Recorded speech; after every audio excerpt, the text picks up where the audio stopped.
Hi everyone, I'm Vandana Rai and we have with us Rashi Chaudhary and we are from Immigration Advisors New Zealand. Here to answer a few of the partnership questions that we keep getting. So Rashi, please ask whatever other questions that our clients have. Yeah, Vanda, we keep getting a lot of queries from partners who are planning to get married.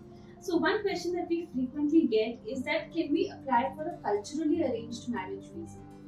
That's a good question. So culturally arranged marriage visa is a category which only the New Zealand citizens or residents partners can apply for. So if you are a resident or a citizen, definitely this is one of the options you can consider. But again, another requirement for this category is that the marriage should have been culturally arranged in the sense that there should be a third party intervention.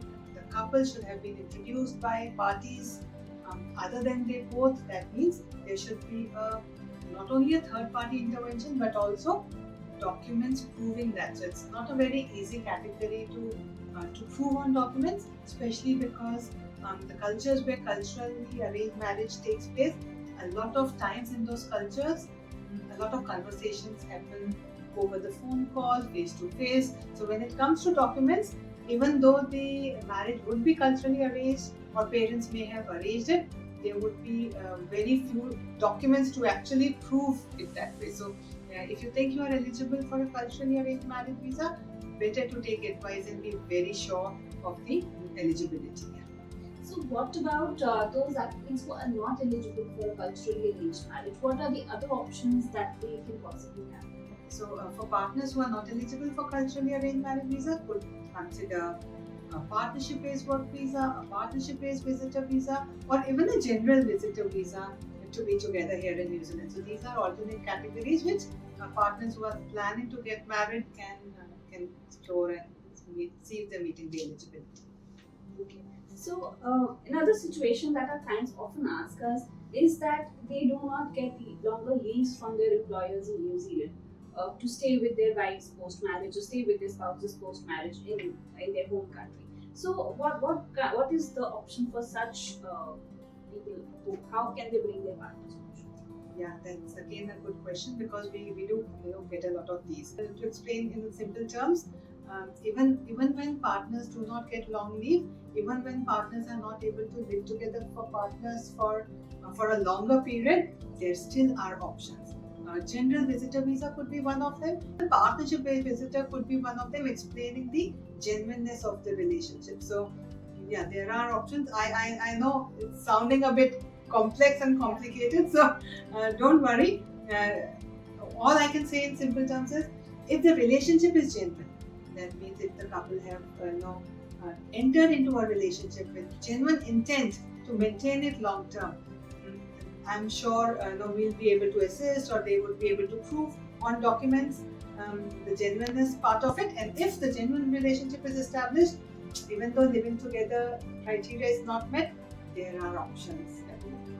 That would be a big relief for many of our clients, Mona, because they do get upset about this point and then they are lost about opportunities. Then visa holders or residents or citizens quitting their job, resigning to go, and all that was not required if they would have taken advice. Right. So, Mona, there are many people who are often declined New Zealand visas and declined because they are not aware of the correct kind of documentation. So, what is the future for them? Can they not apply again, or can they apply again? Do we have options for such people who have previously declined? So we do have options for people who have previously declined. First thing is we would need to cite the decline letter to understand what is the reason for a decline.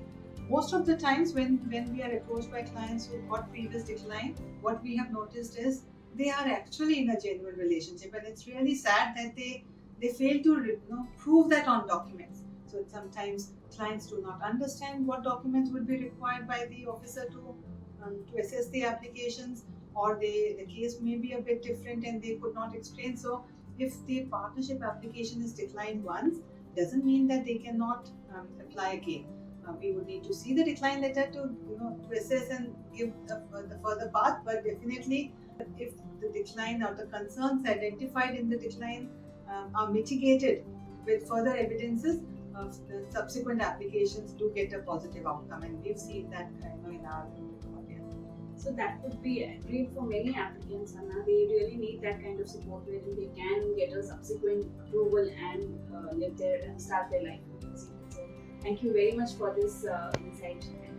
Most welcome. So I just wind up saying that whether you have a previous decline or you're really confused on what kind of application you would be eligible for, just let us know, ask your questions, get all the clarity before taking your decisions.